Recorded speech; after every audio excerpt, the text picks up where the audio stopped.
አንቺ ግን ተወከልት አላህ ብለሽ ነው እንጂ የምታረቢው አለኝ። በዚህ ሁኔታሽ አንድ ዶሮ ጤነኛም ሆነ በህይወት የሚኖር ዶሮ አልነበረም አለኝ። ግን በፈጠራ አሰላሙ አለይኩም ወራህመቱላሂ ወበረካቱ። ቤተሰብ እንዴት ናችሁ? ደህና ናችሁ ወይ? እኔ ደህና ነኝ አልሐምዱሊላህ። ላይክ ሼር ሰብስክራይብ አይረሳ። ዛሬ በአዲስ ነገር መጥቻለሁ። እስኪ አበረታቱ ማለት ነው። ምሳዬንም አልበላሁ ጠንዘል ብያለሁ። ብቻዬን ሁኔ ነው በቃ። እኔ ደግሞ ብቻዬን ሲሆን ማለት ነው ምግብ ብይ አይለኝምና ሙሽክላ ክቢር። እናንተ እንዴት ናችሁ? እና ዛሬ የመጣሁበት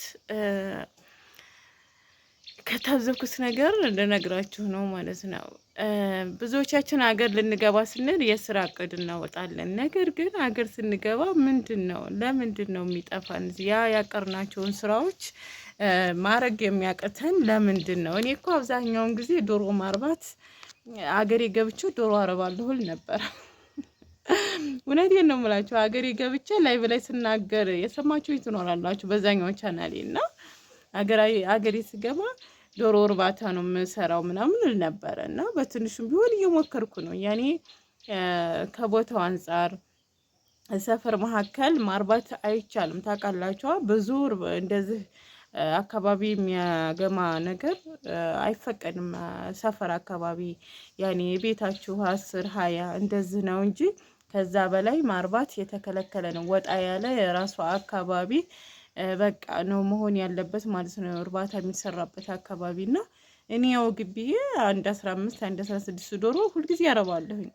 ምክንያቱም ቤቴን እየጠበቅኩኝ ባለኝ አቅም ማለት ነው እና ስለማልችላቸው ማበላቸው ያስፈልገኛል ምናምን ያን ነገር ሴፍ አድርጌ ማለት ነው እና ሆኖም ግን አብዛኛውን እህቶቼ ከመጡ በኋላ የምንሰራው ስራ አጣን፣ ይሄ ስራ ይከብዳል፣ ይሄ ስራ ገና ሳይገቡበት ማለት ነው።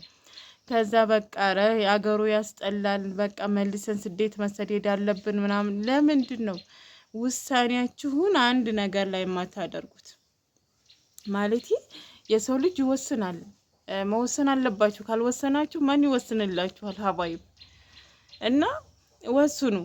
አገራችሁ ላይ ለመኖር እስከመጣችሁ ድረስ መወሰን አለባችሁ። በቃ መወሰን አለባችሁ ማለት ነው። ቁርጥ አድርጋችሁ በቃ እኔ በቃ ይሄን ማድረግ አለብኝ፣ አገሬ መቀመጥ አለብኝ ብላችሁ መወሰን አለባችሁ። ሁለተኛ በቃ የስራ ሞራል እንዲኖራችሁ ይገባል። ሶስተኛ በራስ መተማመን። እናንተ ራሳችሁ በቃ ራሳችሁ መወሰን አለባችሁ። እኔ ልመራችሁ፣ ወንድማችሁ ሊመራችሁ፣ ባላችሁ ሊመራችሁ፣ ሌላ ሰው ሊመራችሁ አፈልጉ። ማለት ነገ ጧት ብከስሩ የሆነ ነገር ቢደርስባችሁ እከሌ ነው እንደዚህ ያደረገኝ ብላችሁ ማለት እንደሌለባችሁ ማወቅ አለባችሁ። ስለዚህ በራሳችሁ ትወስናላችሁ፣ በራሳችሁ ትሰራላችሁ። በቃ ተወከልና አላህ ብላችሁ በፈጣሪያችሁ ተማምናችሁ ስሩ እንጂ አይ እከሌ የስራ ያዋጣሽ ማለኝና አልሰራም አትበሉ። እናንተ የምታምኑበትን ስራ ሞክሩ። መውደቅ መነሳት ያለ ነው። ማንኛውም ሰው ማንኛውንም ነጋዴ ብትጠይቁት ከስሮ እንደገና ተነስቶ እንደገና ተንገዳግዶ ነው ያደገው። ማንም ሰው ከመውደቅ ሳይወርቅ የተነሳ የለም። ቀጥ ብሎ የተነሳ ሰው ከስንት ፐርሰንት አንድ ሰው ሊሆን ይችላል። እና አለኩል ያለ እናንተ ከመቶ 10% እንደዛ ቢሆኑ ሳይንገዳገድ የተነሳው እንጂ ሁሉም ወርቆ የተነሳ ነው ከስሮ ተስፋ ቆርጦ በቃ እኔስ እንደው አልሆነልኝም ብሎ ብዙ አስቦ መልሶ ያንን ስራ ቀጥሎ ሀብታም የሆነ ሰው የተቀየረ ሰው ታያላችሁ። ዶሮ እርባታም ቢሆን እንስሳ እርባታም ሆነ ሱቅም ሆነ ያው ነው። ሱቅም ቢሆን ለመጀመሪያ ጊዜ እስከምታለማመዱ ተስፋ መቁረጥ አለ፣ ብዙ ነገሮች አሉ። እነዛን ስታስቡት እንትን ይላችኋል። ነገር ግን በሶብር ከተራመዳችሁ ይቻላል። የማይቻል ነገር የለም ውዶች፣ የማይቻል ነገር የለም። እና የሆነ ነገር ለመስራት መወሰን ነው። አረብ ሀገር እንደ አማራጭ አትውት። እውነቴን ነው፣ እንደ አማራጭ ማየት የለባችሁም። እኔና ሰይድ ቀልድ እየሰራን ነበረ በቀደም እና እኔ የአረብ ሀገር እንደ አማራጭ አላየም። የመጨረሻ ውሳኔ የመጨረሻ የሰው ፊት ከማየት ጤና አፍያ ላይ ሁናችሁ አላህ ሱብሃነሁ ወተዓላ ጤና ሰጥቷችሁ በቃ በጥሩ ሁኔታ ላይ ያላችሁ የሰው እጅ ማየት የለባችሁ። የምነግራችሁ ነገር ይሄ ነው። ነገር ግን ለትርፍ ቅንጦት ተብሎ መኖር ያለባችሁን ህይወታችሁን ትታችሁ አረብ ሀገር ተሰደዱ አልልም። ለትርፍ ቅንጦት ቤት አለኝ፣ እቃ የምጋደድበት አለኝ፣ የምበላው የምጠጣው አለኝ። ደግሞ ለነገው የምበላው የምጠጣው እየሰራሁ መጨመር አለብኝ፣ መቅደርደር አለብኝ። በቃ ቁጭ ብዬ ሳይሆን የሆነ ነገር በቃ ትርፍ አገኝበታለሁ ብዬ በምለው ነገር መስራት አለብኝ እና ያንን ነገር መወሰን አለባችሁ እናንተ እንጂ በቃ አይ ጥላሸት ነካኝ። በቀደም ኮሜንት ላይ አንዷ እህቴ እያለችኝ ነበር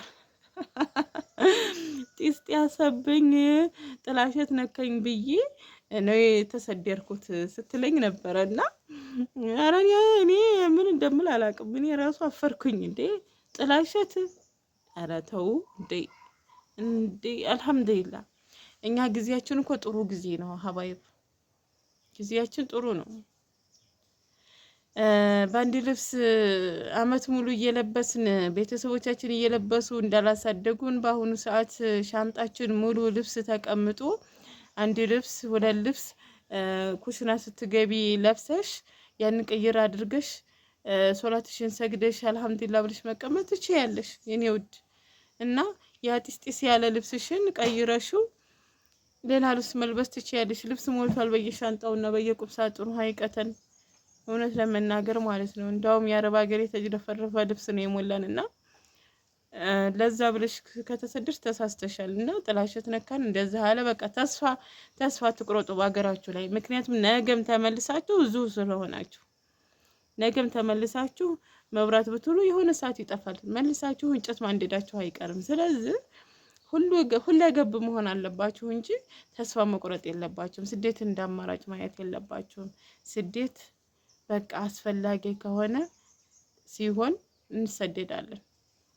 ከዛ ውጭ እኔ አስፈላጊ ነው ብዬ አልልም። እንዲያውም በአሁኑ ሰዓት ስደት እጅ ባለበት ሰዓት እንደ ድሮ እጃችን ይዘው እንዳላስለመዱን አሁን ቁም ስቅል የሚያሳዩ መዳሞች ባሉበት ሰዓት ስደት ራሱ አስጠልቷል።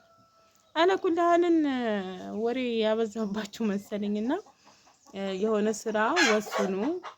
ተመልከቱ የኔ ዶሮዎች እንቁላል ስጥል እንግዲህ እንደዚህ ነው እና በአቅማችን አርብተን መሞከር ደግሞ ቀጥ ብላችሁ ብዙ ዶሮ ከማርባት 50 60 ዶሮ ከማምጣት 10 ዶሮ 20 ዶሮ 30 ዶሮ እያላችሁ በቃ ትምህርት እየወሰዳችሁ ብትሰሩ እመክራለሁ። እንዳትከስሩ። ምክንያቱም አንድ ሰው ስለተሳካለት ሁሉም ሰው ይሳካለታል አይባልም። የሆነ ዶሮ እርባታ የሚሰራልና እኔን እያለኝ ነበረ፣ አንቺ ግን ተወከልት አላህ ብለሽ ነው እንጂ የምታረቢው አለኝ። በዚህ ሁኔታሽ አንድ ዶሮ ጤነኛም ሆነ በህይወት የሚኖር ዶሮ አልነበረም አለኝ። ግን በፈጠራሽ ተማምነሽ ስለሆነ ደህና ናቸው ዶሮች ይሻላለኝም እንዴ አልሐምዱሊላህ። ስለዚህ በትንሹ ሞክሩ። ተወከልና አላህ ነው። አላህ ሲያሳካልን ያሳካልናል፣ ሲፈትነን ይፈትነናል። አብሽሮ እላችኋለሁ ሀባይቦች። አሰላሙ አለይኩም ወራህመቱላሂ ወበረካቱ።